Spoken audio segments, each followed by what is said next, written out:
here in this room with all of you as well. Thank you for this. I'm very honored. I'll put it in my office and show it to people next to my Lake Superior map. Thank you. Thank you very much. It's true that right now at the legislature, and as everybody has been following and knows, we're in such a wild time and a very scary time for our democracy and for wrestling with where are we headed from here and how do we confront the scary direction, not just the direction, but the scary things that are happening right now in real time that our community is experiencing and seeing. And as many of you know, I've also done a lot of work and I'm very passionate about organized labor and workers' rights. And I have always seen the issue that we all work on together, which is our clean water, as integrally connected and tied to the rights of working people to live vibrant, healthy, thriving lives and to support their families and to live in community well together. And so the divide that has sometimes happened in our community, and that really my running for Senate in the first place came out of that divide within the labor movement, that divide within our communities between those people who have been pushed down so far that their reaction is to say, just do whatever those bosses say, just do it, because we need the jobs, we need that economic infusion, just do it. It's almost like we're being held hostage by money interests, right?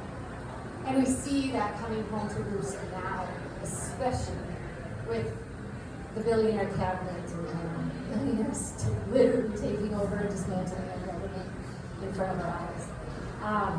But we here in this region, we've been experiencing those fights right here in real time for a while, right? That fight between big capital and big money, trying to get even more money by scraping the bottom, by dividing communities, by causing us to fight amongst ourselves, to try to scrape stuff out and take and take and take. And so I'm the chair of the Senate Labor Committee. And it was sort of interesting that I was put into that position because initially I had been lobbying really strongly to be the chair of the Senate Environment Committee. But as you can imagine, with DFL leadership being as it was, that was not going to happen. So the DFL leadership made sure, they made me the vice chair of the Environment Committee, so I am the vice chair, and I'm very grateful to our chair, Fong He, who I work with very closely and who really, we have a very good working relationship, and he always seeks my counsel and runs things by me, and I really appreciate that. But the DFL leadership also made sure that we have 2 votes on our committee that could always defeat any strong environmental regulations and protections for people that we want to pass. So we have been really held back within the Senate Environment Committee from doing the kind of work that we would want to do to protect our waters, like pass the polluter first legislation, like pass the Taxpayer Protection Act, like pass the Bad Actors Bill, right? Some of you have heard of that legislation, all pieces of legislation to try to protect our communities from this sort of profit mongering and from billionaires really running an experiment on our communities, right, to see if they could do this safely, even ostensibly, I would say. So it has been really hard in that way, being the vice chair of environment on a committee where we can't pass a lot of the legislation that we would really like to pass. But I've also felt really lucky to be the chair of the Senate Labor Committee because I have been able to be a really vocal, strong advocate in that area. And I do feel so strongly that it's intricately connected.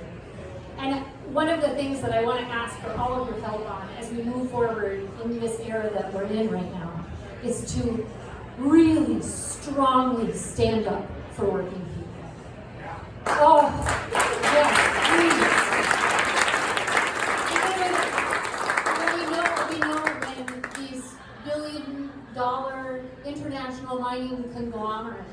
are coming after resources here, and they're ready to do anything they need to do to get that money, including leaving our communities in devastation. They're also ready to do that to workers, and they're doing it around the world in various places. They're doing it here too.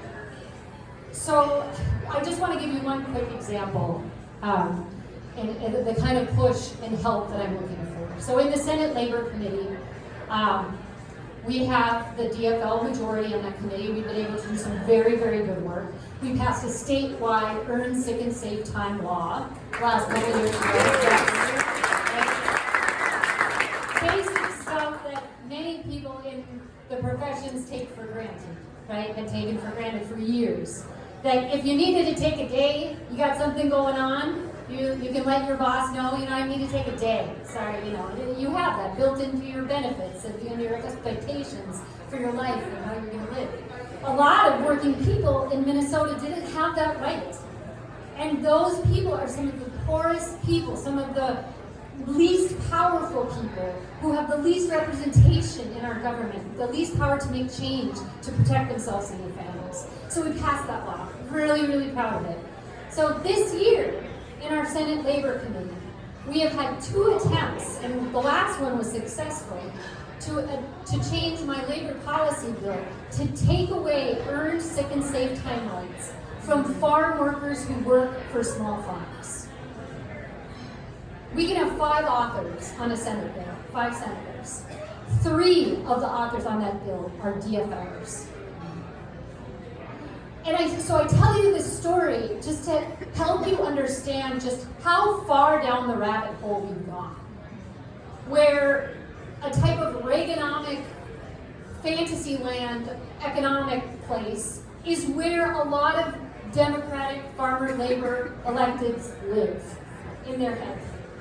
It is a free, unbridled market that does not protect people. And then by proxy, it doesn't protect our water either. It brings us down to the lowest common denominator where people are desperate. They're desperate for jobs, they're desperate for protection and security, health care, housing, child care, all of the things that people need to live good lives. And when they have people in those desperate straits, they are much easier to manipulate in terms of these critical water issues and environmental issues. So these issues are so intricately connected, and it is so important. I'm asking for your help, with especially my Democratic farmer labor colleagues, to reinforce for them that the expectation of them is that they are going to stand strong for working people, especially the least powerful of those people. Right?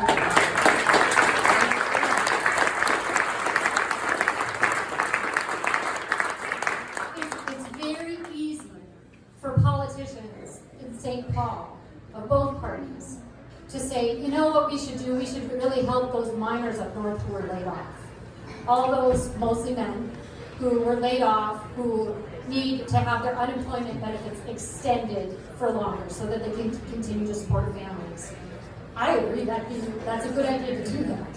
We've had a lot of people laid off in the state lately, as we know, federal workers, employees from all areas. And those people also deserve those extensions as well. But it's too easy for those same politicians who are saying, I support the steel workers, I support the miners, to then turn around and put their boot on the neck of the farm worker, right? It's much too easy, and it's happening at the Capitol right now. So I'm asking you to help hold your elected officials accountable, not just for our waters. I know you're doing that already and continue to do that, but hold them accountable to working people, to the people. Insist that they walk the talk, okay? Because at this point now, I've been saying this over and over again. I think I said it in my speech that you talked about. That even in Minnesota, we are a relatively progressive state for the United States. So that makes us better than Mississippi or Alabama, a lot of other states. We're more progressive. We have a more progressive system. better government and better protections for people.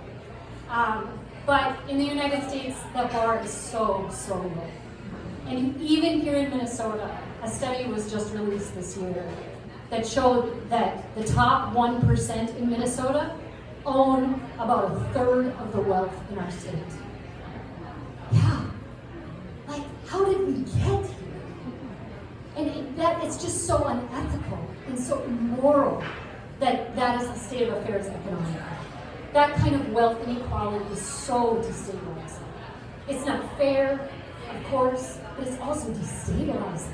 It creates that sort of desperation that I was just talking about. So tackling that wealth inequality, we really need to do that.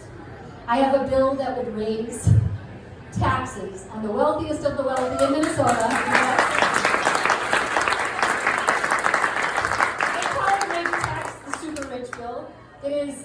It would raise taxes about 2% on the highest earnings of the very highest earners. So people that are making over $1 million a year. And I will tell you that at this point, I had a hearing in taxes. I know the DFL tax chair does not support doing that. She has said no new taxes. And I know that the Blue Dog Caucus does not support that. They will not get on board to support it. So that bill, unless there's a big sea change in the state, it's not going anywhere. And instead what's happening is in the DFL, the Democratic Farmer Labor Party, they instructed all of us chairs to look for places where we could cut. And so the Northern Lights Express is cut. And so healthcare is cut. And so teachers' pensions are not going to be improved because we don't have the money to do that.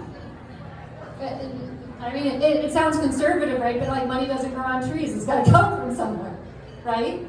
I mean, so if we're not willing to tax those wealthiest, we're not even willing to have that conversation about how we should just do some equalizing. And it's not like it's radical to do that. It's actually the responsible fiscal thing to do that. It's the responsible social, moral, ethical thing to do that. But when we don't even get any traction or any serious discussion or talk about that with the legislature, you know, again, just how far down the rabbit hole we've gone in terms of the Democratic Farmer Labor Party and where we're at. When I go, to talk to any group of people, regardless of party, and I talk about taxing the rich, people are like, yes, tax the rich, for God's sake. Why are we taxing the rich? It's actually not even partisan in many ways. But at the legislature in St. Paul, you will not even have the leadership and enough people, enough leaders within the DFL party to stand on that and support it and to start talking about it. And instead, what we are seeing is, what we already have on the books, is a tax break for all the supplies and all of the equipment that goes into making data centers, right? So when they build a data center, these are not our parents' and grandparents' data centers. These are huge edifices that consume tremendous amounts of energy and water. Some of them have been built in other parts of the state using non-disclosure agreements with local governments, so the local people couldn't figure out what the agreement was that their local agreement made with the Bezos of the world to build it in the first place. But I just think that I hope people will take a really serious look at our financial situation in terms of money. Know that political leadership is making cuts unless there's a huge demand that comes from the population of Minnesota to say, what are you doing? Why are you even thinking of making cuts? And to remember that we live in the wealthiest nation that ever exists on the planet. Thank you, Bernie Sanders. We do. But we're made to feel that we live in scarcity, and we have to have teachers arguing against long-term care workers, arguing against child care workers, arguing against money for transportation, arguing against all these basic needs that we have enough money for if we just had the political will and the demand upon our elected officials to deliver on these things.